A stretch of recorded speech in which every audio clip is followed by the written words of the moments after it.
به نام خدا. آزمون ورودی پایه دهم مدارس نمونه دولتی. من کیانی راد هستم. امروز میریم سوالات علوم رو با هم حل کنیم. تعداد سوالات علوم 15 تاست که ضریب بالایی داره توی امتحان و تعیین کننده است. سوالات علوم رو بیارم. اولین سوال اینجاست. سوال 71. به تصویر مقابل دقت کنید. حجم مایع درون ظرف‌ها در دو طرف ترازو مساویه. یکی از آنها محتوی آب رودخانه زاینده رود و دیگری محتوی آب خلیج فارسه. با استفاده از آب ظرف سمت چپ یا راست ترازو لامپ پرنورتر خواهد بود زیرا. خب الان نگاه کنیم به دو طرف. این ظرف سمت راست و این ظرف سمت چپ. خب ظرف سمت چپ پایین تر اومده. مسلم که این سنگین تره، با وجودی که حجم این دوتا ظرف یکیه، این اومده پایین تر، پس جرمش بیشتره. درسته؟ یعنی یه چیزی توش حل شده، یه چیزی مثل نمک توش حل شده. خب این احتمالاً باید ظرف سمت چپ مال آب خلیج فارس باشه که شورتره. اون سمت راستی مال زاینده رود باشه. خب چون گفته لامپ هم روشن‌تر، لامپ پرنورتر میشه با این ظرف، پس همین ظرف سمت چپ که لامپ رو پرنور میکنه، اینجا باز نور لامپ رو مشخص کرده، این جرم بیشتری داره، توش نمکه.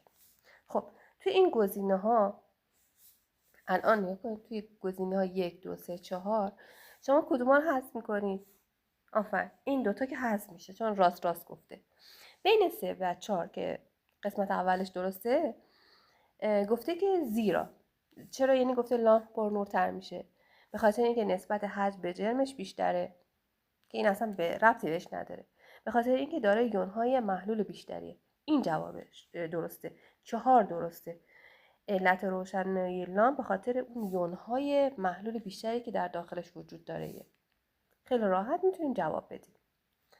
سوال بعدی، فرض کنید مواد A, B, C, D هر کدومشون فلزن.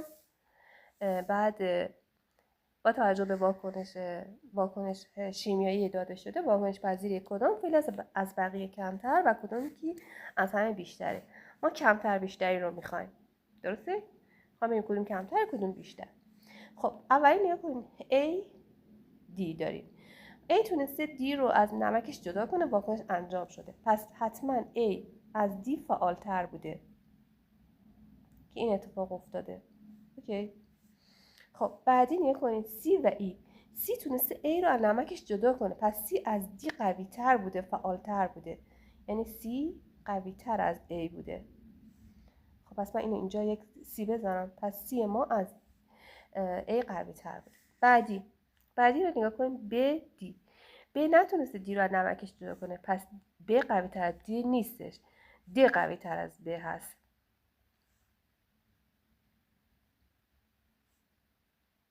قوی تر از B. خب الان پایینی هم قشنگ مشخصه. نگاه کنید D تونسته B رو از نمکش جدا کنه، یعنی قشنگ نشون داده که D قوی تر از یا فعال تر از B هستش. خب اینم بریم قسمت بالا اضافه کنیم، پس D هم قوی تر از B. خب الان قشنگ مشخص میشه که B از همه ضعیفتره و C از همه چیه؟ قوی تره. خب تو کدوم گزینه این مشخصه؟ گزینه 4. گفته B از همه کمتر و C از همه بیشتر. این جواب درست ماست. خیلی راحت حل شد. سوال 73. شکل مقابل یک برج تقطیر رو نشان میده. کدام یک از جملات زیر در مورد برج تقطیر درسته؟ برج تقطیری که تو کتاب هست که نشون داده از پایین به بالا چه اتفاقایی میفته. ببینید قسمت پایین یعنی برج 1 تیره تر است. این برج پایین تیره تره. هرچی میایم بالا روشن تر میشه. یعنی برج 8 روشنه. الان تو خود برج هم مشخصه. اون پایینی ها یعنی 1 و 2 اینا، اونا سنگین ترن. هرچی میایم بالا سبکتر. یعنی 7 و 8 سبکه، 8 که اصلا سبکتره. دیگه نقطه جوش پایینی ها بیشتره، نقطه جوش بالایی ها کمتره. یه چیز دیگه که در مورد این برج داریم گرانرویه. گرانروی یعنی غلظت. اون برش پایین، قسمت پایین گران رویش بیشتره، یعنی غلیظ‌تره، سریع راحت روون نمیشه، راه نمیره، مثل قیره. اما برش های بالا مثلا از 5 6 7 8 اونا که گازن دیگه، گران روی کمی دارن. اوکی، این اطلاعاتتون در مورد برج. حالا ببینیم کدوم درسته. گفته شماره 1 گران روی هیدروکربن خارج شده از برش 2 بیشتر از برش 5. خب 2 رو با 5 مقایسه کرده، 2 و 5. گفته گران روی 2 از 5 بیشتره. درست گفته دیگه، 2 غلیظ‌تره. این درسته. همین که درسته دیگه، بقیه که با غلط باشه. حالا بریم ببینیم چطوریه. رنگ هیدروکربن خارج شده از برش 3 تیره تر از 1. نه، 1 تیره تره. غلطه. سرعت تبخیر هیدروکربن برش 5 از سرعت تبخیر هیدروکربن برش 2 کمتره. نه، 5 سریعتر تبخیر میشه. اینم غلطه. نقطه جوش هیدروکربن برش 7 از نقطه جوش هیدروکربن برش 4 بالاتره. 7 که نقطه جوشش کمتره. اشتباه گفته. خب همون گزینه که 1 درسته، جواب سواله. بعدی، علی و رضا با اعمال نیروهای افقی به طور همزمان به جسم ساکن 7.5 کیلوگرمی باعث حرکت و ایجاد شتاب 2 نیوتن بر کیلوگرم به سمت غرب میشن. اگر نیروی اعمالی علی 20 نیوتن به سمت غرب باشه، در این حالت اندازه نیروی رضا چقدره؟ خب تا اینجا بریم حلش کنیم. خب از روی داده های مسئله ما یک وقتی کیلوگرم رو داده، شتاب داده، ما فرمول شتاب رو می‌نویسیم که با اینها رابطه داره. F مساوی با MA. درسته؟ خب اینجا M ما 7.5، A که 2. F چند میشه؟ آفرین، میشه 15 نیوتن. نیروی خالص و برایم 15 نیوتنه. خب میذاریم 15. نیروی علی که 20 نیوتن بوده، منهای جا خالی، باید 20 منهای یه چیزی بشه که بشه 15. خب پس اون X ما، یعنی نیروی رضا چقدر میشه؟ 5. باریکلا، نیروی رضا میشه 5 نیوتن. الان باید بین گزینه 1 و 4 جواب درست باشه. 2 و 3 که نیست دیگه. درسته؟ خب حالا میایم چیکار کنیم؟ قسمت بعدی رو گفته سرعت رو به دست بیارید. گفته جسم در مدت زمان 4 ثانیه به سرعت معادل چقدر میرسه. خب ما حالا یک فرمول دیگه هم داریم که شتاب رو با سرعت چیز کرده داریم که آ مساوی با دلتا وی تقسیم بر دلتا تی. خب تو همین فرمول اگه شما عدد بذارین، به جای شتاب 2 به جای دلتا وی که خودشو میذاریم نداریم و به جای دلتا تی میذاریم 4، چون در مدت 4 ثانیه. خب دلتا وی چند به دست میاد؟ آفرین، میشه 8. پس گزینه صحیح ما میشه گزینه، باریکلا، گزینه چند میشه؟ چه گزینه 1 درسته. خب سوال 75 توش یک نکته هست بچه‌ها. مطابق شکل یک گاری چرخدار رو با جرم M2 توسط نیروی 8 نیوتن یعنی F1 حاصل از وزن M1 با شتاب 5 متر بر ثانیه حرکت میکنه. با صرف نظر هر گونه استحکاک و جرم نخ و غرغره، اندازه جرم چهارچرخ و نیرویی که نیروسنج F2 در این حالت نشان میدهد چه نسبتی با جرم وزن M1 و اندازه نیروی F1 داره. خیلی خوب. از این قسمت خب ما میتونیم جرم M1 رو به دست بیاریم، چون F رو داده 8 نیوتن. F به مساوی با mg دیگه، g که 10. خب M1 چند در میاد؟ آفرین، M1 ما میشه 8 دهم. اوکی، راحت اینجا ما به دست میاریم. خب من فقط اینجا یه نکته است بچه‌ها. اینجا این نیرویی که نیروسنج نشون میده با نیروی اینجا با نیروی F1 برابر نیست، چون شتاب داره. زمانی برابر بودش که این با سرعت ثابت حرکت میکرد یا ساکن بودش. خب پس این الان اون تی ما، اون فلشی که کشیدم رو میخوایم به دست بیاریم. این فرمول داره. فرمولش چی بود؟ آفرین، mg منهای تی مساوی با ma. mg منهای تی همون کشش نخه یا همون چیزی که نیروسنج به ما نشون میده. mg منهای تی مساوی با ma. خب ما عدد میذاریم توی همین قسمت. mg که بودش 8 منهای تی یا همون F2 ما مساوی با ma. m 8 دهم ضرب a 5. خب F2 چند در میاد؟ 4 نیوتن. الان مشخص شد که الان باید F2 انگار F2 ما شده 8 اون F1 F2 ما ببخشید 4 نیوتن در میاد. الان F2 4 نیوتن، F1 8.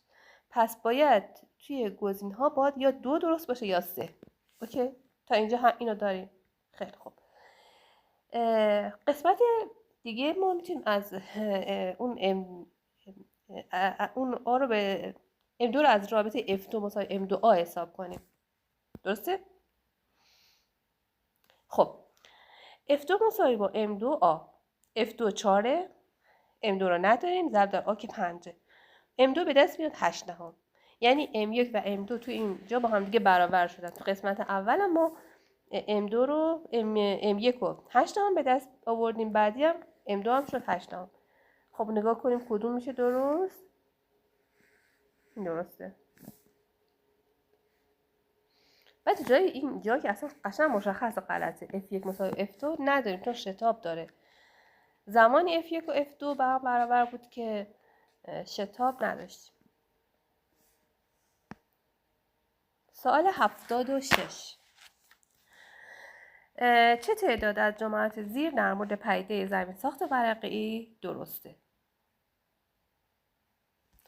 الف، در مرز ورقه‌های ابتدایی هیچ آتش فشانی رخ نمی‌دهد. درسته؟ هرچه از محل رشته کوه میان اقیانوسی دورتر شدن ضخامت رسوبات بیشتر میشه. درسته؟ قدیمی ترین سنگ‌های کره زمین در حاشیه قاره هاست. غلطه. در حاشیه قاره ها نیست، این غلطه. تشکیل رشته کوه زاگرس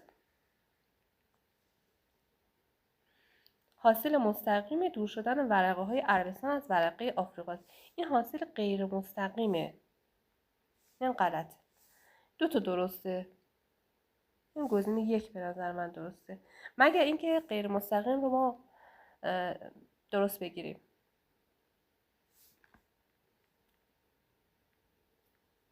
و این صحیح ترش اینه که حاصل غیر مستقیمی دور شدن ورقه عربستان از ورقه آفریقاست. سوال 77. شکل روبرو توالی لایه‌های رسوبی در دو منطقه جدا از همون نشان میده. لایه‌ها وارونه نشدن. کدام عبارت زیر در مورد این توالی درست بیان نشده است؟ خب الان یه پایین بین اگه شما سمت راستی رو یکم ببرین بالاتر منطبق میشه با سمت چپی. یعنی الان یک شکستگی رخ داده. الان 5 و 9 مثل همان. درسته؟ 8 و 4 هم مثل همان. 3 و 7 هم مثل همان. 2 و 6 هم مثل همان. خب این یکی اون پایین بوده که از همه پیرتره. خب اولی گفته لایه 1 از لایه 6 قدیمی تره. 1 از 6. آره درسته. لایه 5 از 2 جدیدتره. 5 از 2. دقت کنیم 5 از 2 گفته که جدیدتره. خب جدیدتره.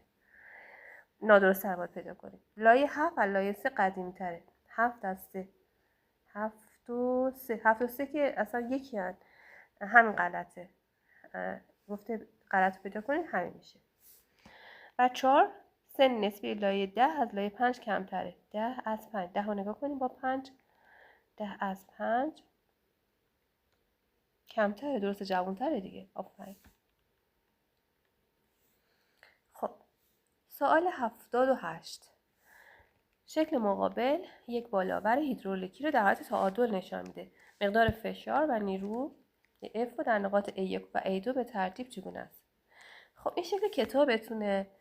توی این نقطه A1 و نقطه A2 فشار یکیه. P1 و P2 با هم برابره. درسته؟ یعنی الان اینا رو که خط بزنم، این اصلا از اصل پاسکال تبعیت میکنه. فشار در این دو تا نقطه برابره. خب حالا نیروها رو با هم مقایسه میکنیم. نیروی F1 با نیروی F2. ببین نیروی F1 اینه، نیروی کارگر است، و نیروی F2 این نیروی هستش که ماشین میره بالا. گفتیم که نیروی کارگر یک نیروی کمیه. اون پدال رو یه بچه هم میتونه بده پایین، ماشین میره بالا. یعنی با یک نیروی کم F1 میتونیم نیروی زیاد F2 رو غلبه کنیم. خب میشه کدوم؟ آفرین، میشه F1. این گزینه اولی، F2 از F1 بزرگتره. خب سال 79 مزیت در کدام دو شکل زیر برابره؟ خب شکل اول که ما بخوایم مزیت رو به دست بیاریم، اینجا میشه بازوی محرک به بازو مقاوم، یعنی 20 تقسیم بر 20 که میشه 1. اولی مزیتمون 1 در میاد. بعدی بازوی محرک این قسمت تقسیم بر بازوی مقاوم، یعنی 50 تقسیم بر 20 میشه 2.5. مزیت 2.5 اینجا. این قرقره ثابت مزیت 1. در اینجا مزیت میشه اون طول سطح شیبدار به ارتفاع 8 تقسیم بر 4 میشه 2. خب کدوم یکی مثل هم میشه؟ میشه شکل 1 و 3، یعنی گزینه 2. سال 80 با توجه به معرفی دو دایره 1 و 2 در وجه مشترک دو دایره کدام سیارات قرار داره؟ خب گفته که 1 باید سنگی باشن، این 1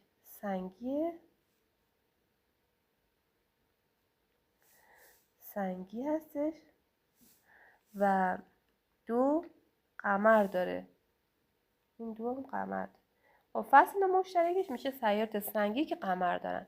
یک نمیتونه باشه چون نپتونینا داره توش، اونا سنگی نیستن. سم که نمیتونه باشه. خب الان بین دو بچه کدوم درسته؟ هم باید سنگی باشه هم قمر داشته باشن. زهره که قمر نداره، پس بنابراین 2 درسته. زمین و مریخ هر دوتاشون قمر دارن و سنگی هن. سال 81 دسته از جانوران فرضی به شکل زیر رده‌بندی می‌شوند. به ترتیب از راست به چپ. تنوع در مورد اول و شباهت در مورد دوم از بقیه کمتر باشه. تنوع کمتر. خب این همون شکلی بودش که اون پایینش قمری خانگی بودش. تنوع کمتر. ما از بالا به پایین اون جاندارا همجوری میومد رد راسته اینا که میرسید پایین به گونه، از بالا به پایین، بالا تنوعشون کم بود، درسته؟ بالا تنوعشون ببخشید زیاد بود، پایین تنوع خیلی کم بود. پس باید تو سطح الان این قسمت اینا تنوع خیلی کمه، درسته؟ پس اون H و I میشه تنوع کم، اینا که نیستن. خب شباهت گفته از همه کمتر. تو سطح پایین شباهت زیاد بود دیگه، اون قمری خانگی با موسی کوتقین ها خیلی شبیه به هم بودن، اما تو قسمت های بالا یعنی اینا شباهت خیلی کمه. شباهت کمه دیگه، جانوران مختلفی بالا بودن. خب این با توجه به همون شکل اومده. خب پس میشه گزینه اولی. خب سال 82 در کدام بخش گیاه از یک گیاه غلظت مواد عالی تولید شده و غلظت یونهای محلول در آب بیشتره؟ خب مواد عالی که توی برگ‌ها تولید میشن و مواد میرسه توی آبند آبکش، پس این دوتا که نیستن چون گفته آبند چوبی. خب حالا تو آبند آبکش و آبند آبکش ساقه بیشتره یا آبند آبکش رگبرگ؟ آفرین، میشه تو رگبرگ. خب غلظت یونهای محلول در آبم که باید توی آبندهای چوبی باشه، درسته؟ از همون قسمتی که وارد میشه، یعنی از ریشه باید غلظت بیشتر باشه، پس همین درسته، میشه غلظت یونهای محلول در آب در آبندهای ریشه بیشتره. سوال بعدی 83 کدام عبارت نادرسته؟ رطوبت سطح بدن کرم خاکی به جذب اکسیژن توسط جانور کمک میکنه، درسته. دستگاه گوارش کرم کدو داره دهان مخرج است؟ نه نیستش، غلطه. کپلک تنها یک راه برای ورود مواد به بدن دارد و خروج مواد از سطح بدنش انجام میشه، درسته. زالو نسبت به کرم آسکاریس و کرم کدو تکامل بیشتری داره. درسته. حل قبلی درسته. گزینه غلط رو باید انتخاب میکردیم. این 2 میشه. خب سوال 84 در کدام گزینه زیر هر دو جانداران در 3 گروه طبقه بندی میشن؟ خب 3 تا گروه باید طبقه بندیشون کنیم. یعنی کتاب طبقه بندی کرده. این کدومه؟ ماهی ها که 2 طبقه بود، بزرگی استخوانی، پس این نیست. خزندگان 4 تا بودن، اینم نیست. لاک‌پشت اصلا طبقه بندی نشده بودن. مارها که گفته بود کتاب سمی و غیر سمی، پس اینم نیست. باید آخری باشه. خب آره، پستانداران برای 3 تا طبقه بودن. 3 تا طبقه بودن. کرم‌ها هم 3 تا طبقه بودن. کتاب 3 تا طبقهشون کرده بود. پس همین گزینه درسته. الان میشه گزینه 4 که کتاب این 2 تا در 3 طبقه بندی کرده بود. 85 در یک زنجیره غذایی گیاه سبز توانسته 50,000 جول انرژی تولید کنه. اگر این زنجیره غذایی شامل یک خرگوش، مار، گیاه سبز، عقاب باشه، سهم مار از این مقدار انرژی چقدر؟ خب این همون هرم انرژی بودش که در یک هرم انرژی از هر طبقه به طبقه بعدی 1/10 انرژی منتقل میشد. خب اولی که باید گیاه سبز باشه، اینجا باید گیاه سبز باشه. خب بعد باید یک گیاهخوار باشه که خرگوشه. بعد باید یه حیوانی باشه که خرگوش رو میخوره، مثل مار. خب ما تا همینجا بیشتر لازم نداریم چون گفته سهم مار چقدره. درسته؟ خب طبقه پایین اینجا گفته 50,000. 50,000. خب از هر طبقه به طبقه بالاتر 1 صفر کم میشد، یا 1/10 کاهش انرژی داشتید. خب طبقه بعدی که میشه خرگوش 50,000 میشه 5,000. طبقه بعدی که ماره میشه چند؟ آفرین، میشه 500. 1 صفرش کم میشه 500 جول انرژی. خب امیدوارم که جوابا به دردتون خورده باشه و امتحانتون رو با موفقیت بدید. خدا نگهدار.